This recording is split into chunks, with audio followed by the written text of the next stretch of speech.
Greetings, friends. You are watching Ruslan Belov's channel. Today we will analyze in detail the current situation on the territory of Ukraine as of January 31st, 2026. A truly large number of significant and important events occurred today, so I suggest we move straight to the analysis. Now let's move systematically to the military situation in Ukraine. Over the past 24 hours, a great deal of video material has been published. Late last night, an extremely important video appeared from the area of the settlement of Mirnohrad. In these frames, we again observe the now well-known unmanned aerial vehicles, UAVs, of the BM-70 and BM-35 types, which utilize Starlink satellite communication systems. The published materials show these drones penetrating deep into Ukrainian airspace and launching strikes on radar stations, air defense elements, and aviation equipment. In one of these episodes, we could observe what was presumably a strike on a Ukrainian F-16 fighter jet. The actual moment of impact was not captured because the connection was lost at a certain point. However, it is claimed that the target was indeed a Ukrainian F-16. Ukrainian sources, in turn, claim that this aircraft could have been either a trainer or a previously decommissioned unit unfit for operation.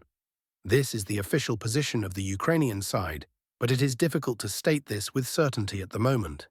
In any case, the fact of the strike itself took place, and it is currently impossible to assess its effectiveness, the degree of damage, or the combat readiness of this aircraft. Also, within this video material, a significant number of strikes on radar stations, key elements of Ukraine's air defense system, were recorded. I will emphasize once again that such strikes are being carried out on the eve of February 1st, which is the eve of a potential large-scale strike by the Russian Federation. These images are extremely important as they demonstrate the overall current state and capabilities of the Ukrainian air defense system. Another highly significant video was published today from the city of Sumy.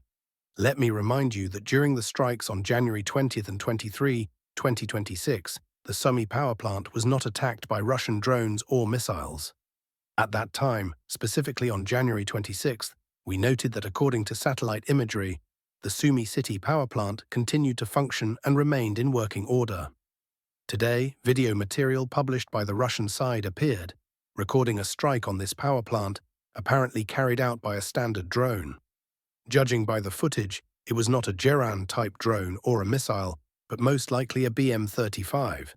The video shows this drone heading toward the still-functioning Sumy power plant and striking it.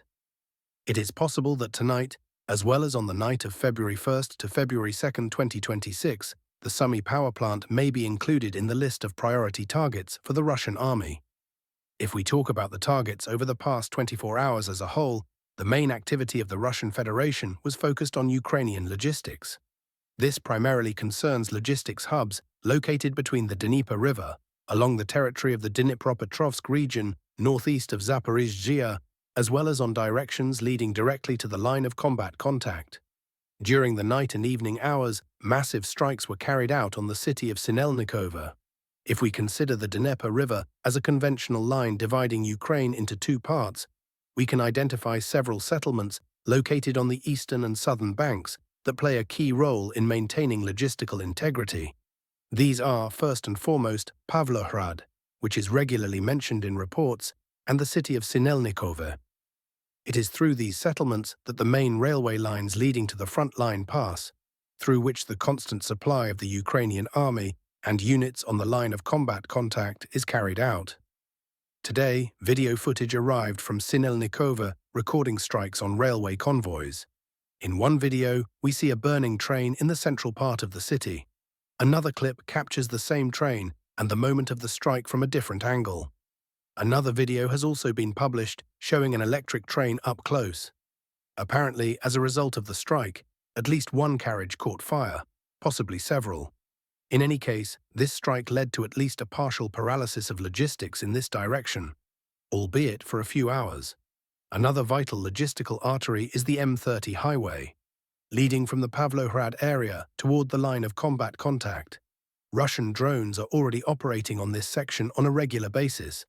In the published footage, we see another unmanned aerial vehicle heading toward its target. Looking at the dynamics of updates coming in since January 1st, 2026, one can notice that this section of the front, starting roughly from the settlement of Serhivka and continuing to Lozova, is effectively under constant control. Dense, almost total control has been established here using drones, and Russian reconnaissance is constantly active. An especially large amount of video material comes specifically from the M30 highway. One such video was published on January 30th, just yesterday. These frames record strikes on logistics and equipment moving along the M30 highway. There are also video materials demonstrating the consequences of strikes on equipment parking areas in the vicinity of the settlement of Mykolaievka. One video shows a hit on a cargo truck. Another shows the movement of civilian vehicles on the M30 highway near another strike on Ukrainian supplies, where a semi-truck or fuel tanker was apparently hit. Thus, the Russian side is conducting extremely dense and systematic work in this sector. Another important video came from the Pavlohrad area, slightly to the north. Flying over the terrain, a drone recorded damage in the area of a railway bridge. Apparently, use of the bridge is still possible, but the Russian side has already turned its close attention to this object. Overall, one can speak of full control over this territory. All these strikes and control measures pursue one main goal: to prevent the transfer of reinforcements, personnel and equipment to the front line, where the Russian army is currently moving toward more decisive offensive actions. Speaking directly about the offensive, let's start with the Zaporizhzhia direction. Today, a large amount of news is coming specifically from the Zaporizhzhia sector of the front, where the Russian army's offensive is beginning to gain momentum again. Let me remind you that just yesterday, the Ministry of Defense of the Russian Federation reported the advancement of Russian units in the area of the settlement of Rekhnoe. Today, information also appeared, so far without video confirmation or geolocation, that Russian units have begun advancing further in a northeasterly direction toward the settlement of Veselyanka and have managed to consolidate on new positions.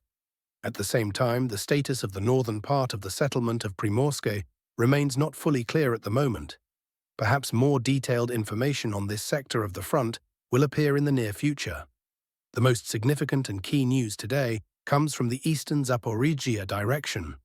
Referring to the events of January 30th, that is yesterday, the Ministry of Defense of the Russian Federation and the Vostok Group of Forces published a significant amount of video material and official information, according to which Russian units managed to significantly improve their tactical and operational position in the area of this settlement. In effect, having moved past this settlement, the Russian army gained access to operational space. This is how the map of military operations was adjusted based on the results of the past 24 hours. Today, the Ministry of Defense supplemented previously published information. According to the updated reports, Russian troops also managed to advance in the area of the settlement of Sviatopetrovka. Video material was published from this sector today, recording the advancement of Russian units through the settlement's territory, as well as the raising of Russian flags in various parts of it. Thus, we can observe that the Zaporizhzhia offensive is gaining momentum again after a fairly long operational pause. The Russian army is gradually breaking out into operational space and beginning to close the distance to key settlements such as Orakov and the city of Zaporizhzhia itself. It is precisely because of this offensive that control over the main logistics was significantly tightened, with the aim of preventing the transfer of reserves and fresh forces to this section of the front. Regarding the so-called Dobropoli direction, there is virtually no significant news coming from there at the moment. There are only a few video materials dedicated to current combat operations. In these frames, one can observe another cluster of destroyed equipment located slightly north of the city of Pokrovsk, in the area of the Tretty Yar Gully. Judging by the published materials, several units of Western-made equipment were destroyed as a result of FPV drone strikes. The most important information in this sector comes from the territory located to the northeast, specifically from the Druzhkivka sector of the front. Today, the Ministry of Defense of the Russian Federation reported that Russian troops managed to achieve significant progress in the area of the settlement of Toretsk. Based on this Ministry of Defense report, the map is being adjusted. This is what the front line looked like as of the evening of January 30th. Today, based on updated data, serious changes are being made, and the distance to the settlement of Druzhkivka is gradually decreasing. At the same time, the strongpoints located north of Turetsky are not being adjusted on the map because, according to information from various sources, these positions remain under the control of the armed forces of Ukraine.